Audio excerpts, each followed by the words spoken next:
You're on. We'll skip over the light test. We're going to get right to where the tester gets in the truck with you. The first test you're going to do is my air governor cutout test. My air governor should cut out between 120 and 140 psi. In order to do this one, I have to do a safety start. Safety start means you push in your clutch, you make sure you're in neutral, you double check both your tractor brake and your trailer brake, make sure they're pulled out. You start the engine. Once it's started, you slowly release your clutch. Once that's done, you sit there and do nothing until the air governor cuts out. When it cuts out, it'll make that psh noise. You say, okay, my air governor cut out at 120, therefore it's between 120 and 140.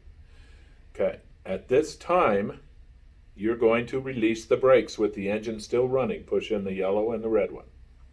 Wait for the bleeding to stop, the air bleeding to stop, and make sure when it's all stopped, you have at least 100 psi on your gauge. If you don't, let it continue running until it has at least 100. At this time, you're going to shut it off, turn your key back on, and put it in neutral. Now, you can put it in neutral with it running or with it not. It doesn't matter, okay? The main thing is make sure those brakes are released, okay? And then you shut it off. Turn your key back on. Now, my next test is my low air warning test. I should lose no more than 4 psi in 1 minute for a combination vehicle. So in order to do this, I'm going to push on my brake fairly tight or hard, and then I'm going to read my gauges. My gauges are at 90 psi, and I'm going to start my time now.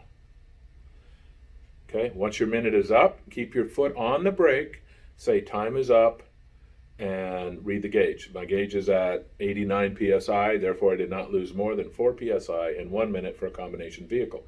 Once that is done, then you let off the brake. All right, my third test is my low air warning test. My low air warning light or buzzer should come on at 60 psi or above. So in order to do this, I'm going to fan the brakes until my light comes on.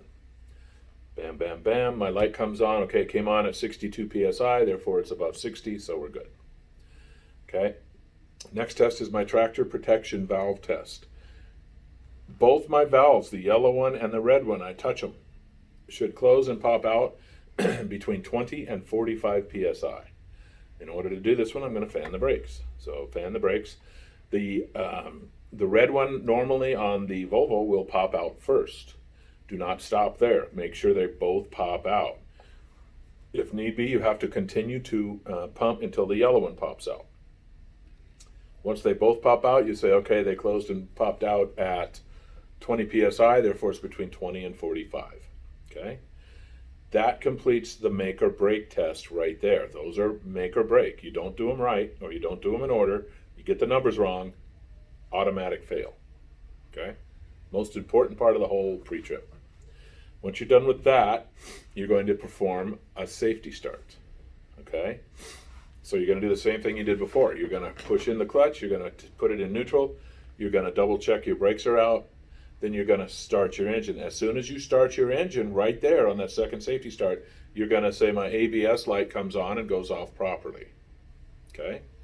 Once it's started, then you can release your clutch because you're in neutral and you're good to go.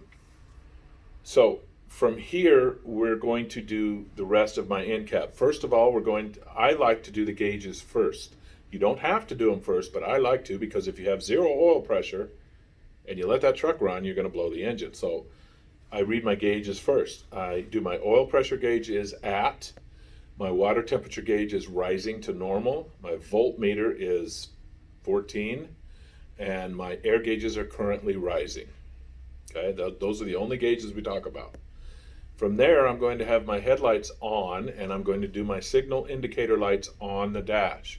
Left signal indicator works, right signal indicator works, four-way flasher indicators work, and my high beam indicator works. That's all on the dashboard. Okay, from there, we're going to move up to the windshield. My windshield is clean, it is not cracked, there's no illegal stickers and no obstructions to get in the way of my view. Then I'll go to my wipers. My wipers are securely mounted, they're making good contact with the windshield. the rubber on the wipers is not cracked, and I would show that they work. And then I would also show that the washers work and they're spitting water. Okay? Now I'm done with that. Now from there, I'm going to drop straight down to my heater and my defroster. You have to check each of those separately. You have to have it on heat. That works. Flip it over to defrost, and that works. So we're good on that. From there, I'm going to go directly to my left, and I'm going to check my mirrors. My mirrors are securely mounted. They're properly adjusted for my needs. They are clean, not cracked, and no other obstructions to get in the way of my view. My side window, you have to roll it down and roll it back up. It rolls down and up properly.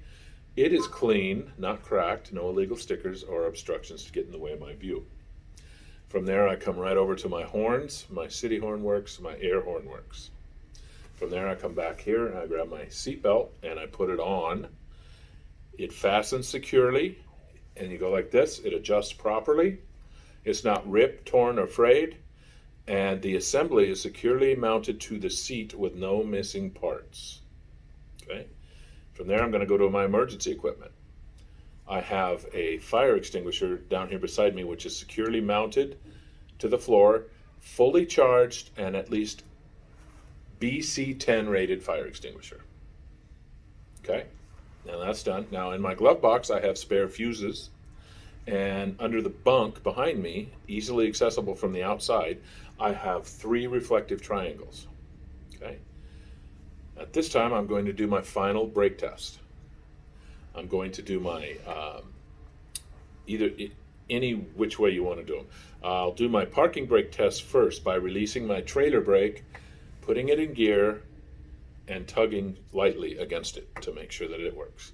Now I'm going to do my trailer brake test. So I'm going to pull out the trailer brake, push in the parking brake, and test my trailer brakes by tugging on that. Now I'm going to do my service brake test. I'm going to release both brakes. I'm going to roll forward slowly, just a little bit, and then I'm going to clutch it, and I'm going to stop with my service brake. And it stops properly, and it does not pull to the left or the right. At this time, I'm going to set my brakes, make sure my lights are off. I'm going to turn off the engine, and he will ask you at this point, are you done with your end cap? If you think you are, say, yes, I'm done. And if he says, okay, let's go do the outside, you're good to go. If he says, are you sure, you're not done. The only way he'll say that is if you screw up one of those first 4 air brake checks. If you miss the windshield, if you miss the wipers, whatever, it's just a point. He's just going to take the point away from you. Okay? And that's the end of your end cap.